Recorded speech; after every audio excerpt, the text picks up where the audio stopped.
Hello and welcome to the final installment of a devotional series we're doing here at Hometown called Biblical Convictions That Matter This Election. And my focus today is protests, peace, and violence. I'm going to start this devotional series by listening to the words of Martin Luther King Jr. King was a pastor's kid who became a Baptist pastor himself in 1953. He was 24 years old. King observed and experienced the effects of racism, and he later became a social activist. But first and foremost, he loved Jesus. And his devotion to peaceful protest was a reflection of his desire to follow Jesus. I hope this devotion helps you as you grapple with the protests that are occurring in America today. This here is the first of three MLK quotes that I'll be sharing with you. He who passively accepts evil is as much involved in it as he who helps to perpetrate it. He who accepts evil without protesting against it is really cooperating with it. Proverbs 31:9 also says, "Speak up for the poor and the helpless and see that they get justice." Do you remember how Jesus rebuked the religious leaders in Matthew 23? He was publicly protesting their unjust leadership. He called them blind guides and hypocrites, that they were crushing their people with unrealistic burdens, that they were liars and even murderers. Jesus spoke up for the oppressed, and he was passionate for justice. Jesus was a protester. The First Amendment to our Constitution states that Congress shall not prohibit the right of the people peaceably to assemble and to petition the government for a redress of grievances. So, we have a right to protest in America, and as Christians, we have a duty to protest injustices when we see them. As an example, George Floyd was unjustly murdered by a police officer who showed no regard for his life. Floyd could not breathe, did not resist arrest, was helpless on the ground in handcuffs, and he died beneath a knee after nearly 9 minutes. This type of police action is wrong. And protests are not only appropriate, they may be necessary to move a circumstance like this toward justice. But what about violent protests as compared to peaceful protests? We see both going on. How should we protest injustice? Peacefully or violently? Again, I'll quote MLK. "Violence as a way of achieving racial justice is both impractical and immoral." I am not unmindful of the fact that violence often brings about momentary results.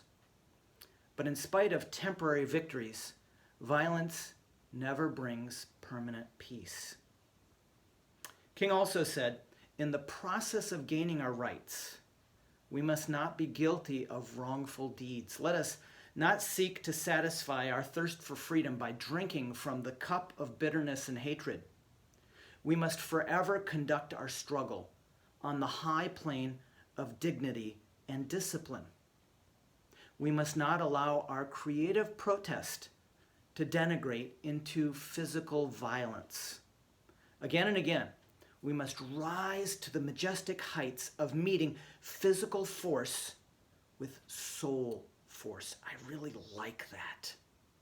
Meet physical or even violent force with spiritual, peaceful, selfless soul force. Jesus tells us in Matthew 5, verse 9, "Blessed are the peacemakers, for they shall be called sons of God. Do you want to be a son or a daughter of God? Then build bridges with others who think differently than you do.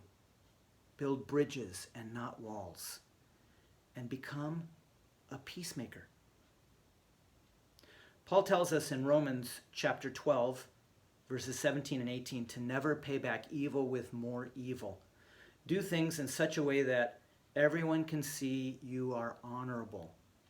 Do all that you can to live in peace with everyone. And Paul continues in Romans chapter 13 to clarify the role of our government. God tells us that the government has authority to punish those who do wrong and to support or encourage or uplift those who do right. So the government is established by God to create and enforce laws that are just, to cultivate good behavior, and to punish bad or evil behavior. That's the role of our government. 1 Timothy 1, 8 and 9 say, "We know that the law is good when used correctly. For the law was not intended for people who do what is right. It is for people who are lawless and rebellious." The most fundamental human right we have is the right to life and to personal property. When someone violates those rights by looting, vandalizing, destroying property, beating and killing other people, this is the height of lawlessness, sin, and rebellion against God.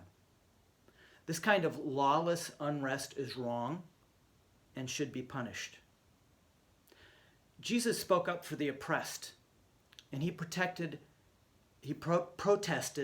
the ungodly status quo. And 99% of the time, he did this peacefully. But there was one time that I can think of in John chapter 2, where Jesus was upset that the temple was being used as a marketplace instead of a place of worship and prayer and godly instruction. Jesus' righteous anger erupted. He fashioned a whip out of ropes, and he chased the vendors out of the temple. He drove out the sheep. He scattered money on the floor and turned over tables. Jesus was upset, and he reacted. Jesus' protest was disruptive, but his protest was not destructive. Jesus made a point. God's house was for sacred worship. It was not a flea market. Jesus' protest was disruptive, but it was not destructive. Rioting, vandalism, arson, beating innocent victims, this is lawlessness, sin, and rebellion against God. It is destructive. It is wrong. And our government is responsible to punish lawless behavior. Martin Luther King Jr. was assassinated at about 6 p.m. on April 4th, 1968. Just a few hours later, Senator Robert F. Kennedy shared this impromptu quote during a speech that he was giving. Now, this was 52 years ago. He said, "We can move in the direction of greater polarization, black people amongst blacks and white amongst whites, filled with hatred toward one another. Or we can make an effort, as Martin Luther King Jr. did, to understand and to comprehend and replace that violence, that stain of bloodshed that has spread across our land, with an effort to understand compassion and love. What we need in the United States is not division. What we need in the United States is not hatred. What we need in the United States is not violence and lawlessness, but is love and wisdom and compassion toward one another and a feeling of justice toward those who still suffer within our country, whether they be white or whether they be black. Thank you so much for joining me for this devotional. My desire and prayer for you is that you are a child of God, that you are a peaceful bridge builder during these difficult times. And may God bless you. Thanks again.